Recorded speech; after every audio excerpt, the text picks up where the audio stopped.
जिंदा खुदा में, खुदावंद यीशु मसीह में आप सबको मेरा सलाम। जय मसीह की, जय यीशु की, प्रेज द लॉर्ड। आज मैं आपके सामने अपनी टेस्टिमनी पेश करना चाहूँगा। खुदा ने मेरे साथ मेरी ज़िंदगी में कितने बड़े बड़े काम किए हैं। उसी के साथ मैं कलाम में से 2 आयतें, इनफैक्ट 3, एक साम्स में से भी आपके साथ 3 आयतें मैं शेयर करना चाहूँगा। पहली जो आयत है ये है Philippians chapter 4 verse 4 to 7। Hindi में इसको बोलेंगे एक्सक्यूज मी, फिलिपियो उसका 4था अध्याय, उसकी 4 से 7 आयत तक। इसमें ऐसा लिखा है कि प्रभु में सदा आनंदित रहो। मैं फिर कहता हूँ, आनंदित रहो। तुम्हारी कोमलता सब मनुष्यों पर प्रकट हो, प्रभु निकट है। किसी भी बात की चिंता मत करो, परंतु हर बात में तुम्हारे निवेदन, प्रार्थना और विनती के द्वारा धन्यवाद के साथ परमेश्वर के सम्मुख उपस्थित किए जाएं।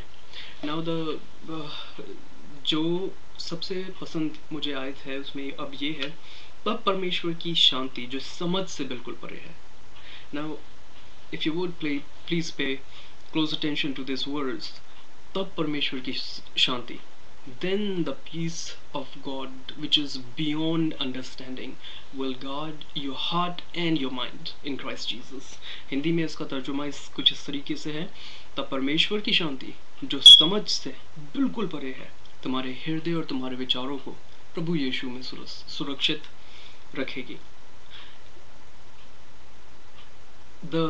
क्या चीज़ है जो मुझे इस आयत में बहुत पसंद है, वो ये कि इंसानी दिमाग से परे अगर इंसान सोचना भी चाहे तो भी वो जो शांति जो खुदावंद यीशु मसीह की तरफ से मिलती है, जो हमारे दिल और हमारे विचारों को, which guards our heart and mind through Christ Jesus, that peace comes from Lord Jesus himself and alone। This is a beautiful words। अगर आपके विचार और अगर आपका हृदय, if your heart and if your mind is guarded by one power, then your thinking capacity would be focused। गलत ख्याल आपके दिल दिमाग में नहीं आएंगे, because someone is guarding। and if that heart and that mind is not guided, अगर आपका दिल और दिमाग के ऊपर किसी का पहरा नहीं है तो वो खुला है। कोई भी चोर आकर उस घर में घुस सकता है, उसको तबाह कर सकता है। बट वंस जब चोर आए और देखे कि यहाँ पर कोई गार्ड कर रहा है, यहाँ पर कोई, ये जो घर है जिसमें मैं घुसना चाह रहा हूँ ये बहुत सुरक्षित है, then nothing harm will come near you, no harm will come near you।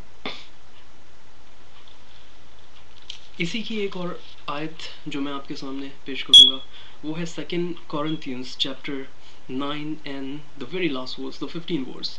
2 कुरिन्थियों उसका 9वां अध्याय और उसकी 15वीं आयत। इसमें ऐसा लिखा है कि परमेश्वर को उस दान के लिए जो वर्णन से बाहर है, अगेन जो वर्णन से बाहर है, धन्यवाद हो। नाउ क्या दान हो सकता है? I mean it could be anything. Is there anything in your life जिसकी आप कह सकते हैं कि मैं खुदा उनका धन्यवाद करता हूँ? It could be anything। जब आप सुबह सुबह उठते हैं और जब आपकी आंखें खुलती हैं, that's a blessing। Praise God।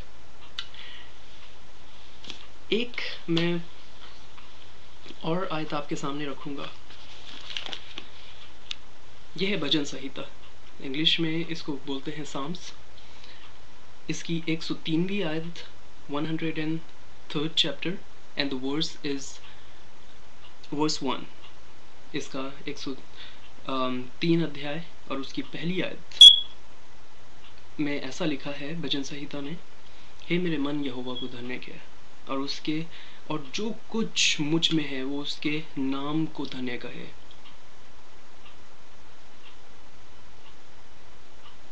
Urdu में इसका तर्जुमा कुछ इस तरह से है, हे मेरे मन, तू यहोवा को मुबारक कह और उसके किसी भी नेमत को ना फरामोश न कर. Do not forget any of his blessing. Now what is blessing? अगर आपसे कहा जाए कि you take copy and pencil or pen and start writing. आप अपने आप दुख तकलीफ अपनी परेशानियाँ, you write your sorrows, the problems that you're going through. Start writing. अगर उस पेज पर आप ये सब लिखना शुरू करेंगे तो मैं दावे के साथ कहता हूँ एक पेज से ज़्यादा आप नहीं लिख सकते. But if someone asks you to write the blessing, believe me, you will keep on writing. The page will be over, but your blessings will not. Focus on positive things. Focus on positive things. एक बार एक आदमी घर से बाहर निकलता है तो चिड़िया जो है उसके सर पे पॉटी करके चली जाती है. वो आदमी अपने सर से उस पॉटी को हटाता है और कहता है कि thank God the cows are not flying. अपने पॉटी को साफ करता है, बोलता है कि खुदावंद जी आपका शुक्र है कि गाय भैंस उड़ नहीं रहे हैं.